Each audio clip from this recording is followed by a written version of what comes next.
He is the new face of the Conservative Party, the man they believe will restore them to power.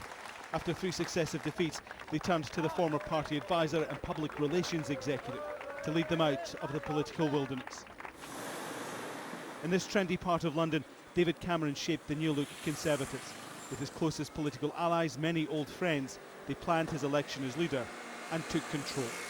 David Cameron is unlike any Conservative leader we've seen in the past.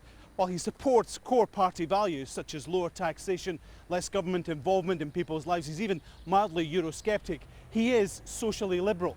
He believes if the party is to win power, it has to change, it has to be more inclusive. Some would describe him as a Tony Blair for the Conservatives, although that's not something anyone in his party would say out loud.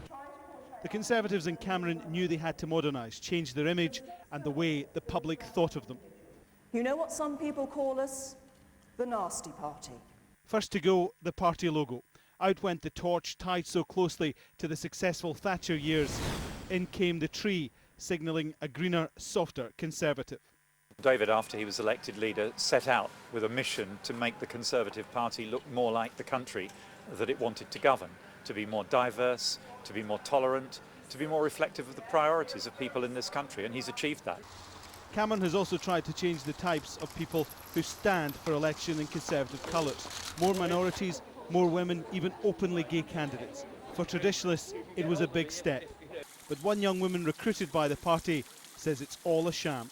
I found out that this is a party that wants to change the country, but ultimately hasn't changed itself. I mean, I'd be lying if I said homophobia was the only form of discrimination I witnessed in that party. I mean, this is about being modern and progressive. It's a nice image, and I'm sure it's an image that people find attractive. I mean, I found it attractive. I found it so attractive, in fact, that I endorsed them and worked for them for 3 years, but ultimately it's a con. Under Cameron, the Conservatives have held the lead in the opinion polls for almost 4 years. But against what's widely regarded as the most unpopular government and Prime Minister in recent history, the gap has never been huge or impressive. One branding expert says Cameron has done a good job refocusing the Conservatives, but it's not yet done. Brands, like businesses in many ways, are a big ship and they're difficult to turn.